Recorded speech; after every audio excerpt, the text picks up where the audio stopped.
சொன்னா இப்போ இவங்க ஒரு பொய்யை நமக்கு முன்பதாகவே சொல்லி வச்சுட்டாங்க. ஒரு பொய் ஏறக்குறைய ஒரு 100-200 வருஷமா ஓடிக்கிட்டே இருக்குது. அதான் நான் எப்பவும் சொல்லுவேன், பிசாசு என்ன பண்ணுவான், இந்த பைபிளில் சொல்லி இருக்கிற விஷயங்களை முன்பதாகவே ஜனங்களுக்கு அகைன்ஸ்டா சொல்லிக்கிட்டே இருப்பான். உதாரணமா, தலைப்பிள்ளை முதல் பேரானவராய் வந்து இயேசு சிலுவையில் அவன் தலையை நசுக்குவார் அப்படின்னு சொன்னா, இவன் என்ன பண்றான், முதற் பேரான பிள்ளைகளை ஆரம்பத்துல இருந்தே கொலை பண்ணிடுறான். மோசே காலத்துல இருந்தே ஆரம்பிக்கிறான். ஏன்னா எப்போ இயேசு பிறப்பான்னு அவனுக்கு தெரியாது. உடனே அவன் என்ன செய்யறான், தலைப்பிள்ளைய பலி கொடுத்தா நல்லதுங்கிற ஒரு கான்செப்டை மனுஷனுக்குள்ள விதைச்சிட்டான். அதனால என்ன பண்ணுவாங்க தெரியுமா, தலைப்பிள்ளை ஆம்பளை பிள்ளைய தான் நரபலி கொடுத்தவங்களாம் இருக்கிறாங்க, எத்தனையோ பேர் கொடுத்தவங்க இருக்கிறாங்க, தலைப்பிள்ளை ஆண் பிள்ளைய நரபலி கொடுப்பாங்க. அப்படி ஒரு பொய்யை வந்து சொல்லி வச்சுட்டான். அதே மாதிரி பார்த்தீங்கன்னா, இயேசு கன்னியின் வயிற்றில் பிறப்பாரு, அதாவது மனிதனுடைய உதவி இல்லாமல் ஒரு கன்னி கர்ப்பவதி ஆகுவாள் அப்படின்னு. இந்த கான்செப்டை முன்பதாகவே பல வேதங்கள்ல அவன் சொல்லி வச்சுட்டான். எப்படி வச்சுட்டான், ஆண் துணை இல்லாமலேயே ஒரு பெண் கர்ப்பமாகிற ஒரு கான்செப்டை எங்க இருக்கு, கிரீக் மித்தாலஜிலேருந்து இருக்கு. இப்படி அவன் முன்னாடியே இந்த பொய்யை சொல்லிக்கிட்டே இருப்பான். இப்போவும் ஒரு பொய்யை வந்து உலகம் ஃபுல்லாக சொல்லி வச்சிருக்கிறான். என்ன சொல்லி வச்சிருக்கிறான் அப்படின்னு கேட்டீங்கன்னு சொன்னா, இயேசு கிறிஸ்து வரும்போது, அவர் பகிரங்கமாக வரும்போது இந்த யுத்தத்திற்கு எல்லாரையும் கூட்டி சேர்க்கணும். இவங்க எல்லாரையும் ஒரு பாயிண்ட்ல இணைக்கிறதுக்கு அவன் வச்சிருக்கிற மிக முக்கியமான பொய் தான் ஏலியன்ஸ் அப்படின்னு சொல்றது, அல்லது யூஎஃப்ஓ, அன்டிஃபைன்ட் ஃப்ளையிங் ஆப்ஜெக்ட். அப்படின்னா என்னங்க, உங்களுக்கு ஈஸியாக புரியறதுக்கு சொல்றேன். நீங்க கேள்விப்பட்டிருப்பீங்க தெரியுமா, பறக்கும் தட்டு வருது, வேற்று கிரகவாசிகள் வராங்க அப்படின்னு கேட்டிருப்பீங்க. இதுதான் அந்த மாதிரி காரியங்கள் நீங்க பார்த்துருப்பீங்க. இந்த மாதிரி வேற்று கிரகவாசிகள் இந்த மாதிரி காரியங்கள்லாம் பார்த்துருப்பீங்க. இவங்கெல்லாம் வர்றதை நீங்க நியூஸில் அல்லது வந்துட்டு இப்படி ஒரு காரியம் சொல்லிக்கிட்டே இருப்பாங்க. அதில் வேற ஒரு கதை ஒன்று விடுவாங்க, அமெரிக்கா வந்து இந்த மாதிரி ஒரு ஆளை பிடிச்சிருச்சு, அப்புறம் ஏரியா 52ங்கிற இடத்துல மறைச்சி வச்சிருக்கிறாங்க, அப்படி இப்படின்லாம் சொல்லிக்கிட்டே இருப்பாங்க. ஆனால் இது வரைக்கும் இந்த மாதிரி எடுத்ததுக்கான ப்ரூஃபே கிடையாது, ஒன்றும் ப்ரூஃப் கிடையாது. திடீர்னு ஒரு வீடியோ காட்டுவாங்க, அந்த வீடியோவில் பார்த்தீங்கன்னா ஒரு ஃப்ளையிங் ஆப்ஜெக்ட் பறந்துச்சு. திடீர்னு பார்த்தா வேற்று கிரகத்தில் சவுண்டு கேட்குது. மிகப்பெரிய விஞ்ஞானி ஸ்டீஃபன் ஹாக்கின்ஸ் அவர் கூட இந்த யூஎஃப்ஓ பற்றி சொல்லும்போது, வேற்று கிரகவாசிகள் இருக்கிறாங்க, நம்ம அவங்க ஒரு நாள் இல்லை ஒரு நாள் இந்த பூமியை இன்வைட் பண்ணுவாங்க, வந்து பிடிப்பாங்க, அது நடக்க போகுது அப்படின்னு சொல்லிட்டு பல விஞ்ஞானிகள் இப்போ என்ன சொல்கிறாங்கன்னா, உங்களுக்கு ஒருவேளை வேற்று கிரகத்தில் சவுண்டு கேட்டால் அவங்களோட சண்டை போட்டுறாதீங்க, சமாதானமாக பேசுங்க, அவங்க வந்து பூமியை பிடிப்பாங்க. இந்த பொய்யை வந்து அப்படியே மூவிஸாக எடுக்க ஆரம்பித்தாங்க. ஏன்னா இந்த மீடியா வந்து இந்த மாதிரி ஆட்களுடைய கையில் தான் இருக்கு. அவங்க சொல்லக்கூடிய பொய்யை நம்ம மனசுல பதிக்க தொடங்கி இருக்கிறாங்க. ரொம்ப நாளா இந்த வேற்று கிரகவாசி கான்செப்ட் ஓடிக்கிட்டே இருக்கு. நீங்க பார்த்துருப்பீங்க. அதுவும் இந்த வேற்று கிரகவாசிகள் எல்லாம் பார்த்தீங்கன்னு சொன்னா ஒரே பேட்டர்ன்ல இருப்பாங்க. அதாவது அவங்க என்னவா டிசைன் பண்றாங்களோ அத்தனை பேரும் ஒரே மாதிரி இருப்பாங்க. நீங்க பார்த்துருப்பீங்கன்னு நினைக்கிறேன். இந்த ப்ரீடேட்டர்ஸ், அப்புறம் வந்துட்டு ஏலியன்ஸ், இதெல்லாம் நிறைய மூவிஸ்ல காட்டிகிட்டே இருப்பாங்க. இந்த மாதிரி வராங்க. இது என்ன உண்மை? வேற்று கிரகத்தில் ஒரு பெரிய ஸ்பேஸ் ஷிப் ஒன்று வருது, அது வந்து பூமியை பிடிக்க வருது. உடனே பார்த்தீங்கன்னா உலகத்தில் இருக்கிற எல்லாரும் சேர்ந்து அதை என்ன செய்வாங்க, அந்த ஸ்பேஸ் ஷிப்பை ஜெயிச்சு அடிச்சு அவரை விரட்டி விட்டு நம்ம பூமியை காப்பாற்றிட்டோம் அப்படின்வாங்க. இதுதான் அந்த பாயிண்ட். உங்கள் மைண்டில் ஒன்று ஏற்றிக்கிட்டே இருக்கிறாங்க, வேற்று கிரகவாசிகள் வரப்போகிறாங்க, பூமியை பிடிக்க போகிறாங்க. இது யாருக்காக உண்டாக்கப்பட்டது, எதுக்காக சொல்லப்படுது? வேற எதுக்காகவும் சொல்லப்படல. பகிரங்கமா வரப்போகிற இயேசு கிறிஸ்துவும் அவரோடு கூட வரக்கூடிய பரிசுத்தவான்களுக்காக இப்பவே பிசாசு சொல்லி வச்சிருக்கிற பொய் தான் அது. என்ன பகிரங்கமா வரக்கூடிய இயேசுக்கும் பிசாசு இப்படி சொல்லி வச்சிருக்கிறான் அப்படின்னு கேட்டீங்கன்னா, இயேசு வரும்போது எப்படி இருப்பார்? கண்டிப்பாக நீங்கள் நினைக்கிறபடி இந்த நீல முடியோட தாடியோட இருக்க போகிறது இல்லை. இயேசு எப்படி இருப்பார்? மர்வமான ரூபத்தில் இருப்பார். எப்படி இருப்பார் நமக்கு தெரியாது. ஏன்னா 1 யோவான் 3:2-3 சொல்லுது, பிரியமானவர்களே, நாம் இப்பொழுது தேவனுடைய பிள்ளைகளாக இருக்கிறோம், இனி எவ்விதமாக இருப்போம் என்று வெளியரங்கமாகவில்லை, ஆகிலும் அவர் வெளிப்படும் போது அவர் இருக்கிற வண்ணமாக நாம் அவரை தரிசிப்பதனால் அவருக்கு ஒப்பாக இருப்போம். அப்ப அவர் வரும்போது தான் தெரியும் அவர் எப்படி இருப்பார். அப்ப என்ன ஆக போகுது? இயேசு வந்தாலும் இவங்களுக்கு தெரிய போறது இல்லை. இயேசு அப்படியே வானத்தில் வரும்போது 1000 பரிசுத்தம், இப்ப எல்லாரும் அவருக்கு ஒப்பாக இருப்பாங்க. அப்ப அத்தனை பேர் எப்படி இருப்பாங்க? ஒரே மாதிரி. இயேசு அவருடைய சாயல் அத்தனை ஒரே மாதிரி இருக்கும். இதுதான் ஏலியன்ஸ். இவங்க எல்லாம் வந்து அப்படி இறங்குவாங்க. எங்க இறங்குவாங்க? ஒலிவமலையில வந்து அவருடைய சேனை இறங்கும். எப்படி வரப்போறாரு? 19ஆம் அதிகாரத்தில் இருக்கு, 16ஆம் அதிகாரத்தில் இருக்கு, வெளிப்படுத்தின விசேஷத்தில் நீங்க படிச்சு கொள்ளலாம். அவருடைய சேனைகள் வந்து இறங்குமா. அப்படியே இறங்கி இவங்க எல்லாரும் எப்படி இருக்க போறாங்க? வித்தியாசமான ஒரு உருவம், வித்தியாசமான ஒரு அமைப்பு, ஆவியில இருக்க போறாங்க. அவங்க வந்து அப்படி இறங்கும் போது அப்பதான் சொல்ல போறாங்க, இந்த ஏலியன்ஸை தான் நாங்க இத்தனை நாள் சொன்னோம். நாங்க சொல்லும் போது இல்லைன்னு சொன்னீங்களே, பாருங்க ஏலியன்ஸ் வந்துட்டாங்க, பூமியை பிடிக்க வந்துட்டாங்க, இத்தனை வருஷம் நாங்கள் ஆராய்ச்சி பண்ணோம், இந்த ஏலியன்ஸோட நம்ம என்ன செய்ய போறோம்? சண்டை போட போறோம், நாம பூமியை காப்பாற்றி போறோம், த இண்டிபெண்டன்ஸ் டே அப்படின்னு சொல்லிலாம் ஆரம்பிப்பாங்க.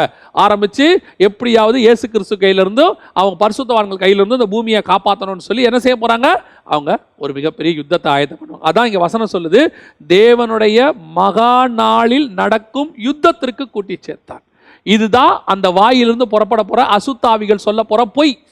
அந்த பொய் இப்பவே சொல்லிட்டாங்கன்னா அந்த அசுத்தாவிகள் புறப்பட்டுருச்சுன்னு அர்த்தம். இப்போ அந்த பொய் ஜனங்கள் மத்தியில் பரவலாக போயிட்டே இருக்கு. அதுவும் இந்த 2000க்கு அப்புறம் நிறைய சயின்டிஸ்ட் யூஎஃப்ஓ பற்றி பேசுகிறாங்க, நிறைய சயின்டிஸ்ட் இந்த ஏலியன்ஸை பற்றி சொல்கிறாங்க, வராங்க, சவுண்டு கேட்குது, நாங்கள் பார்த்தோம். சமீபத்தில் சைனாவில் ஒருத்தர் சொல்லியிருந்தார் ஒரு 4 வருஷத்துக்கு முன்னாடி, பெரிய ஆச்சரியமாக போச்சு. நானுமே பேப்பரில் பார்த்துட்டு ஆச்சரியப்பட்டுட்டேன். என்னன்னு சொன்னால், வேற்று கிரகத்திலிருந்து உலகத்தை சுற்றி பார்க்க சில வேற்று கிரகவாசிகள் வந்தபோது அதில் ஒருத்தர் வழி தவறி அவர் வீட்டுக்கு வந்துட்டார். உடனே இவர் என்ன பண்ணிட்டாரா, அவரை பிடிச்சி கட்டி வீட்டில் ஃப்ரிட்ஜில் வச்சுட்டேன்னு சொல்லி இவர் என்ன பண்ணிட்டாரு, யூடியூப்பில் பேசிட்டார்.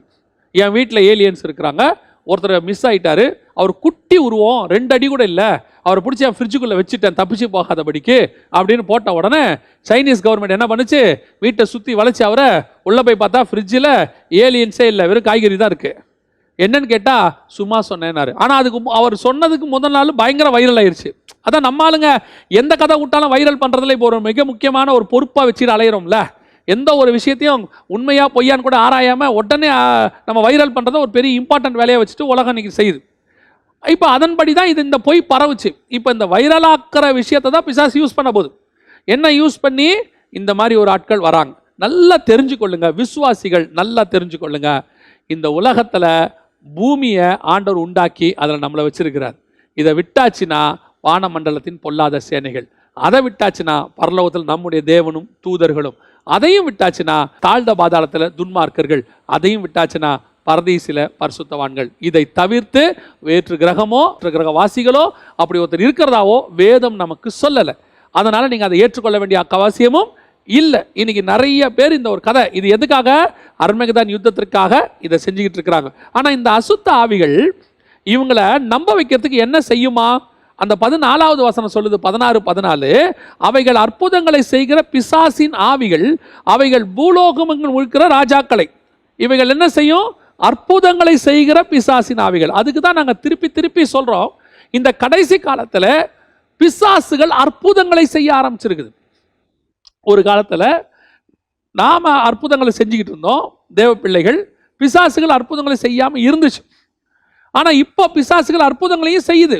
பிசாசுகள் எல்லா காலத்துலையும் செய்யும், இப்போ வெளியரங்கமாக செய்யுது.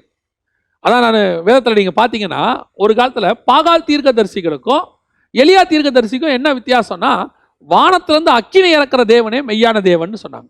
ஆனால் கடைசி காலத்தில் வெளிப்படுத்தல் 13:13 நீங்கள் வாசிச்சிங்கன்னா, இந்த பாகால் தீர்க்கதரிசிகள் வழியில் வந்த அந்தி கிறிஸ்துவனுடைய ஆட்கள் வானத்திலிருந்து அக்கினி இறக்குறாங்கன்னு இருக்கு. அப்போ என்ன அர்த்தம், அன்னைக்கு செய்ய முடியாத அற்புதத்தை கடைசி காலத்தில் பிசாசுகள் செய்ய போது கர்த்தர் அந்த பர்மிஷன் கொடுக்குறார்.